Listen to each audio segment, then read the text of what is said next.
Bem, é com muita satisfação que a gente abre o programa Diálogos, hoje com a presença de um amigo de longuíssima data, professor Roberto Patrício Korzeniewicz, da Universidade de Maryland, Departamento de Sociologia, e que está nos visitando na Universidade de Brasília para participar do 11º colóquio de Economia Política do Sistema Mundo, que está tendo lugar lá no nosso Instituto de Ciência Política. O professor Patrício tem sido, desde há muito tempo, um estudioso sistemático da questão da desigualdade no mundo, e exatamente o que eu gostaria de perguntar para uma pessoa tão próxima do tema, quais poderiam ser, na sua visão, as tendências que a gente pode antecipar a respeito da desigualdade mundial. Bueno, antes que nada, quería agradecerte, Antonio, por la oportunidad de tener este diálogo, por la oportunidad de volver a visitar la Universidad de Brasilia, esta hermosa universidad, hacía tiempo que no venía, y la oportunidad de participar en este importante coloquio que ha sido ya tan productivo a solo día y medio de su acontecer, ¿no? Me preguntabas acerca de las tendencias globales de la desigualdad. Primero, te diría lo que dice el sentido común. El sentido común dice que en los últimos 10, 15 años las desigualdades globales han estado aumentando significativamente, que en la mayoría de los países del mundo se está pasando por un momento en donde las élites muy pequeñas logran capturar porciones considerables de las riquezas producidas en estos países. Entonces, el sentido común parecería indicar que los procesos de globalización han llevado a una gran acentuación de la desigualdad económica. En contra de ese sentido común, te diría que los datos indican un patrón un poco más complicado. Es cierto que en los países que lograron industrializarse a mediados del siglo XX o antes, se ha pasado por un momento de incremento de la desigualdad dentro de esos países, que ha tenido mucho que ver con los procesos de desindustrialización por los cuales han pasado, ¿no? Pero los países que han sido receptores de esa nueva industrialización en los últimos 30 años, principalmente la China, la India, a través de esa industrialización han logrado tasas de crecimiento realmente notables que han tenido el efecto de disminuir la desigualdad a nivel global, ¿no? Es decir, los datos indican, en contra del sentido común, que si uno observa los indicadores de la desigualdad global total, esos indicadores sugieren que si bien esas desigualdades aumentaron a todo lo largo de fines del siglo XIX y a todo lo largo del siglo XX, hacia fines del siglo XX esas desigualdades comienzan a declinar significativamente, y eso tiene mucho que ver con el crecimiento económico de la India y de la China.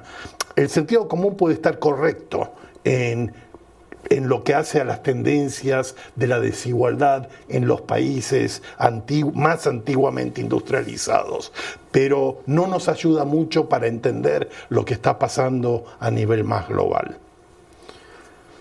Tá bem. E com relação, nessa mesma direção, quando a gente pega, por exemplo, países como os que estão hoje localizados na América Latina, como é que a gente poderia incluir entre uma situação europeia, norte-americana e indiano-chinesa, para que lado tenderiam mais nessa questão da desigualdade os dados que você conseguiu ter a respeito da situação latino-americana, por exemplo?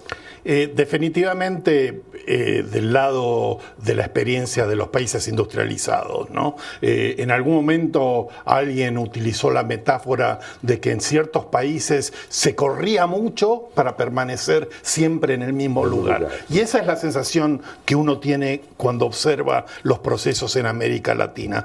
Tenemos etapas de boom, etapas de gran crecimiento económico, pero generalmente después de esos momentos, como decía una presentación en tu conferencia hoy, después de esas pequeñas primaveras de crecimiento económico, llega el largo invierno nuevamente, ¿no? Si uno observa a largo plazo las tendencias en América Latina, lo que uno puede observar es que en realidad no ha habido mucho cambio en la posición relativa de la mayor parte de los países de América Latina en el sistema de estratificación global. Se han mantenido en forma bastante estable a través del tiempo, ¿no?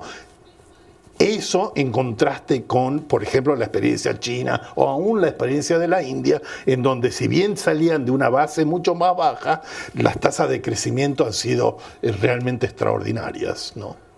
Certo.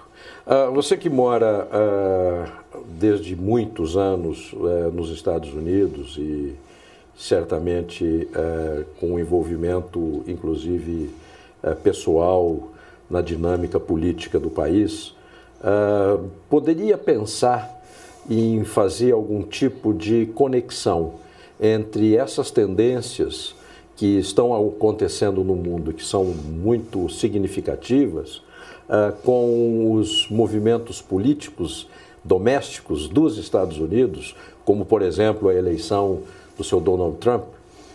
Bueno, creo que en el caso de Donald Trump es casi inevitable hacer este tipo de vínculo, ¿no? Donald Trump, su campaña presidencial tuvo fuertes matices nativistas. Es decir, fuertes matices en donde se identificaba a la globalización como un enemigo. Y la globalización en varios sentidos, ¿no?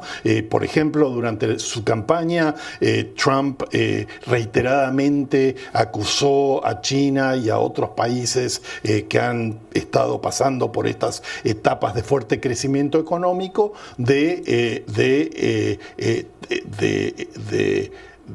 trampear a Estados Unidos en los tratados de comercio y en el intercambio comercial entre estos países, ¿no? Él es más, convirtió las promesas de proteccionismo para los Estados Unidos en una de las bases de la campaña, ¿no? Un componente xenofóbico muy pronunciado por parte de la campaña de Trump.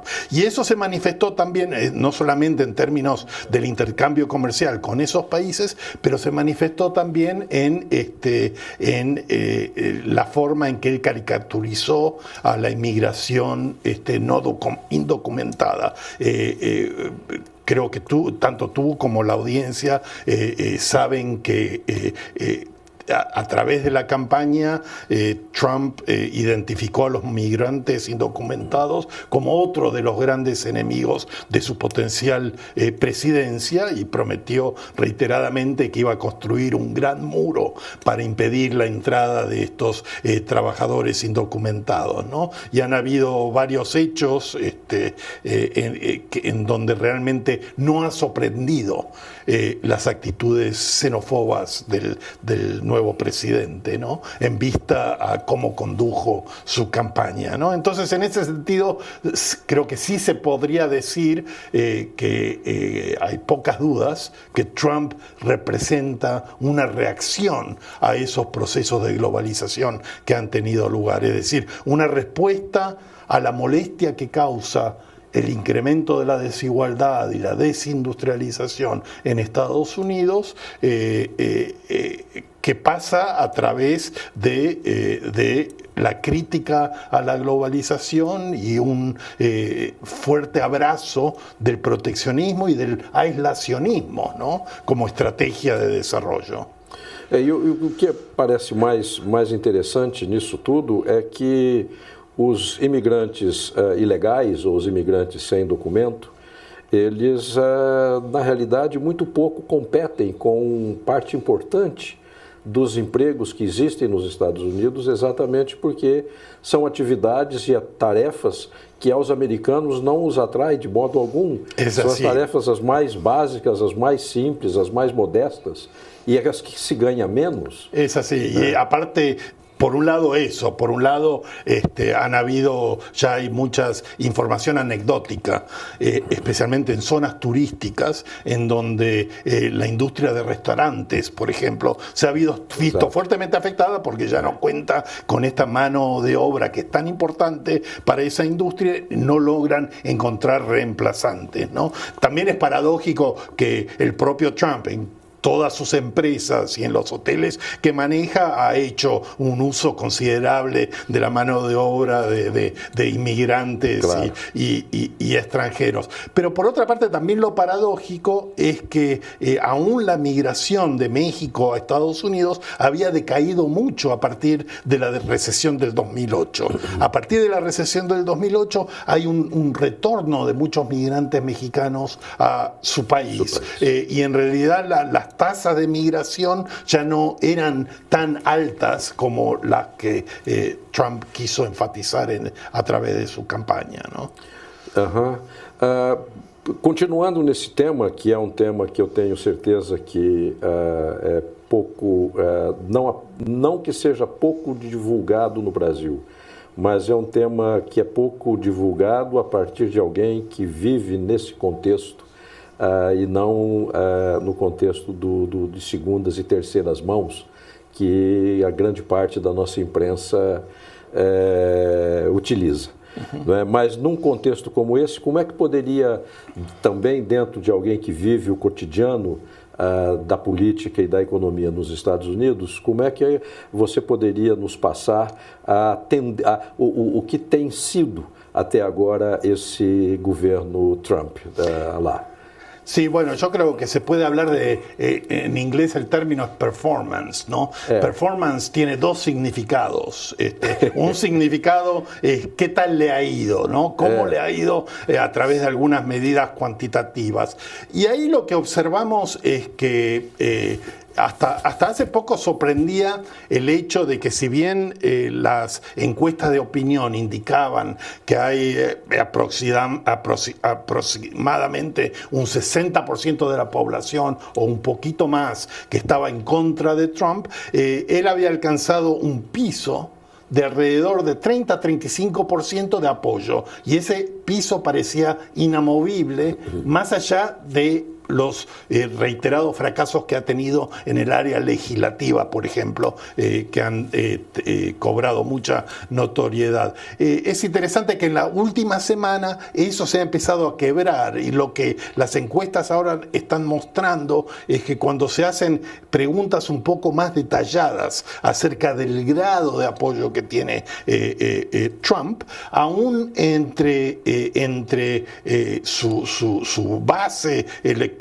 aún entre los republicanos que lo votaron en las elecciones, el apoyo a Trump desciende considerablemente. Las últimas encuestas que vi justamente hoy indicaban que el apoyo fuerte de Trump anda alrededor de 15%. 15%.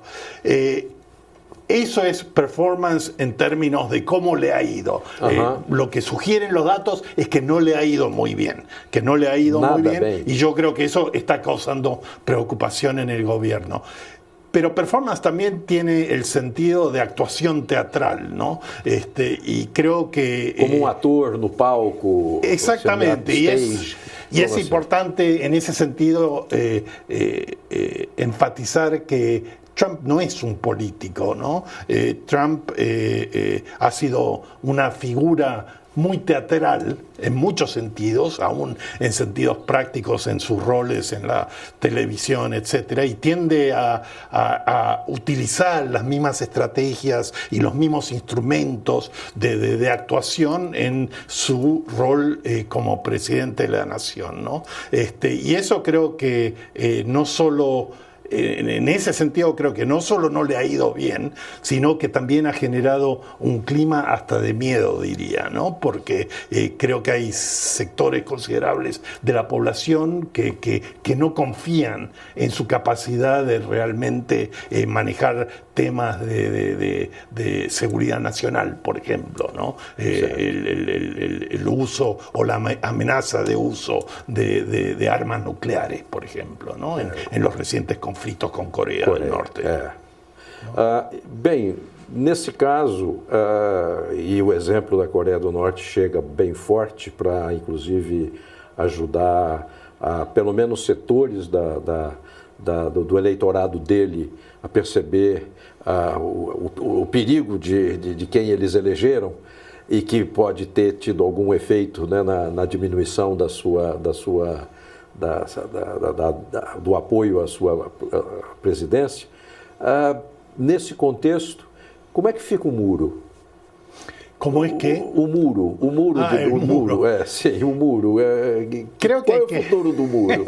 Creo que el muro tiene poco futuro. Poco futuro.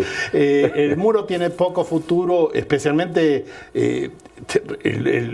la última información era que hace una semana él anunció que iba a presionar a la Cámara Legislativa para que paguen por el muro y apropien la cantidad de dinero necesaria para la versión del muro que él quiere construir. En cierto momento dijo que tendría que ser un muro transparente para así uno podría prestar atención a si del otro lado tiraban valijas cargadas de drogas de un lado del muro al otro. Así que no tengo idea de cuál es el muro que él imagina en su fantasía, ¿no? Pero creo que más y más es claro que el muro pasa a ser una fantasía. Yo creo que especialmente con los trágicos eventos recientes en Texas, esta gran tormenta que ha pegado en el estado de Texas y ahora en el estado de Luisiana, eso va a tener un costo realmente alto. Se calcula que van a ser billones y billones de dólares. Creo que va a haber poco humor por lado del Congreso y del aparato legislativo en este contexto de emergencia, ¿no? De apropiar aún más fondos para este muro que en realidad muy poca gente quiere dentro de Estados Unidos. Creo que en todo caso va a pasar a ser un muro mucho más económico del cual él hablaba en cierto momento. Quizás pasará a ser un muro virtual con mayor atención a métodos electrónicos de surveillance, ¿no? Vigilancia. Yeah. Pero que el muro, como él lo planteaba, va a quedar en la fantasía, así como quedó en la fantasía el hecho que México iba a pagar por el muro, ¿no? Claro. Esse também é outro lado. Nós estamos com pouco tempo, mas eu gostaria de fazer ainda uma última pergunta. O contexto atual, México e Estados Unidos, em termos daquele projeto de integração padrão NAFTA, continua próximo ou isso já esgarçou também, já criou divisões e dificuldades para essa integração pensada desde o governo Carter?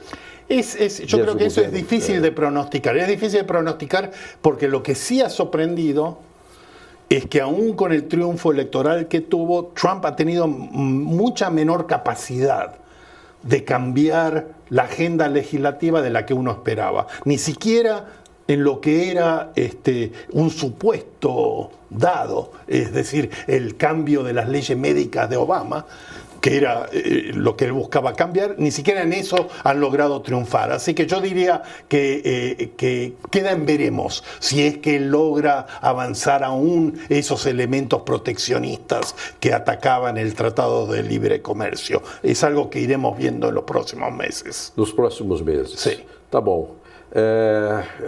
Patrício, mais uma vez, um prazer maravilhoso poder ter a oportunidade de falar contigo, para a nossa audiência tão boa que nós temos aqui na nossa universidade. Eu tenho certeza que vai ser muito instrutivo e elucidativo essas colocações que você acabou de nos fazer.